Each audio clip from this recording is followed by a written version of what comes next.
Bom, eu acho que para chegar a esse livro, acho que dá para fazer um link até com a questão anterior, né? Porque, como eu disse, o gosto pela história, apesar de envolver muitos elementos subjetivos, como eu disse, numa dada altura pareceu evidente também que o gosto pela história tinha a ver com uma certa perspectiva política em relação ao presente em que eu vivi e as possibilidades de futuro que me mobilizavam, né?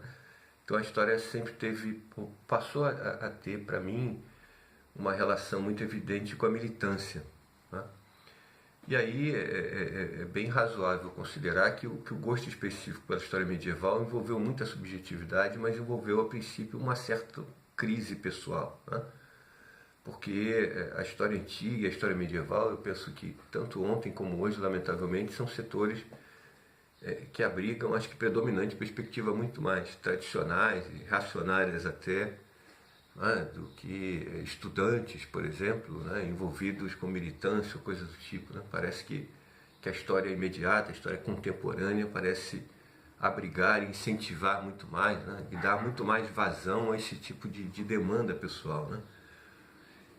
Então me pareceu, houve uma certa crise com relação à história medieval, porque parece que de alguma forma ela me deslocava desse eixo, né? Ela inviabilizava essa manifestação, né? Primeiro que me fazia frequentar, né, áreas, eventos e, enfim, campos em que, né, uma suposta neutralidade ou desinteresse pela inserção no presente, ou, ao contrário disso, posições explícitas, né, reacionárias na prática da história, na visão de mundo, eram relativamente correntes, né? Isso criou um mal-estar inicial, né? Quer dizer, como preservar uma certa visão de mundo que me mobiliza para fazer história de uma certa maneira e fazendo isso relacionado a esse passado medieval que parecia, portanto, ascético, né, distante da minha realidade. É interessante que isso foi um problema para mim e foi uma questão que surgiu e que se mantém ainda hoje para mim. E acho que isso ajuda a explicar algumas coisas na minha prática, né? Mas eu passei por muitos orientandos que, originários, por exemplo, da militância no movimento estudantil, na militância partidária, passaram por uma crise semelhante quando se viram interessados pela história medieval, né? Uma aparente ruptura, né, quase que epistemológica, né, entre o fulano interessado pela militância e o fulano interessado pela história medieval.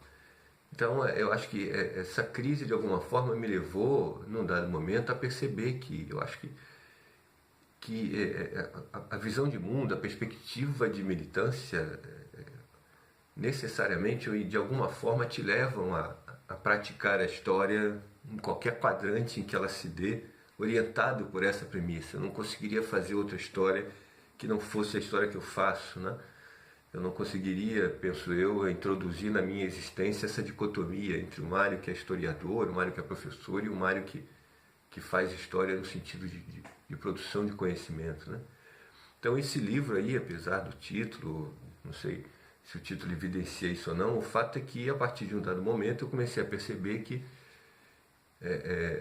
a história medieval que eu fui fazer foi uma história medieval que, sim, condicionada em grande parte pela documentação existente, condicionada em grande parte pelas dificuldades de acesso a ela, mas uma história medieval que dava vazão, e não podia ser de outra forma, às minhas demandas por militância, né?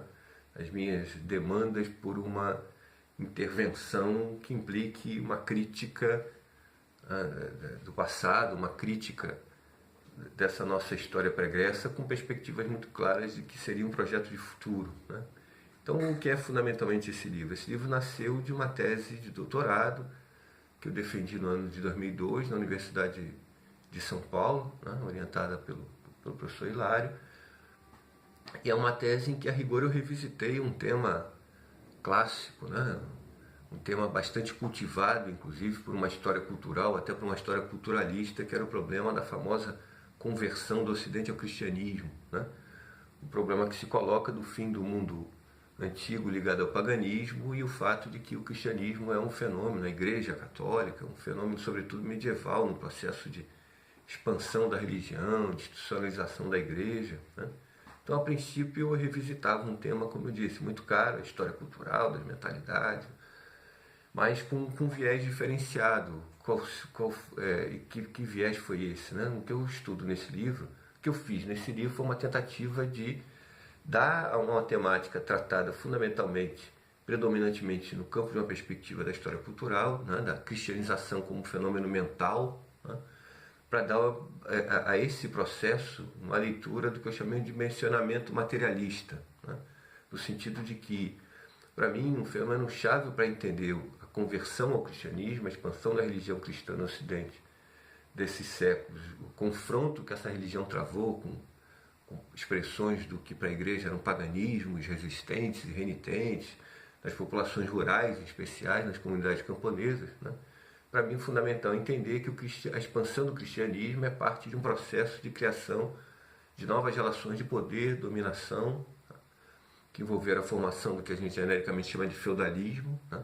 A cristianização é parte, portanto, da constituição da sociedade feudal, parte dos processos de dominação específicas, né?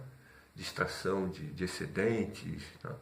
De extração de mais-valia, de mais-valor, que envolvem as relações de natureza feudais que então se plantavam, e parte, inclusive, no sentido de que o que se manifesta em termos de resistência camponesa a esse processo, né, de implantação dessas novas formas de dominação envolvem, né, a meu ver, certas práticas de relação com o sagrado, em cultos da natureza, que escapam ao controle do cristianismo e que preservam, portanto, né, no âmbito da relação do campesinato com as forças produtivas que eu chamei de ideais, baseado no Baudelaire, né, os ritos de fertilidade, magia que envolviam o processo de produção. A preservação dessas práticas são, ao meu ver, um dos ingredientes que expressa a resistência camponesa a esse processo de dominação, né? É possível, necessário considerar que esse processo da implantação dessa nova forma de poder e a resistência envolveu mecanismos mais diversos, mas inclusive uma disputa no campo do que seriam as crenças e concepções relativas ao mundo da produção, né?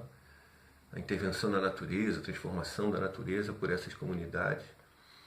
E foi o que eu tentei fazer, né? Como eu disse, tentei trazer um tema que era sobretudo abordado ao nível, né, do que seriam as relações subjetivas ligadas à mentalidade, né, a um campo mais materialisticamente embasado, digamos assim, né? Pensar o processo de conversão, de implantação da religião, como parte de um processo maior do qual ele fez parte, que lhe explica, né, que foi o processo dos novos mecanismos de subordinação das comunidades camponesas ao poder feudal, né?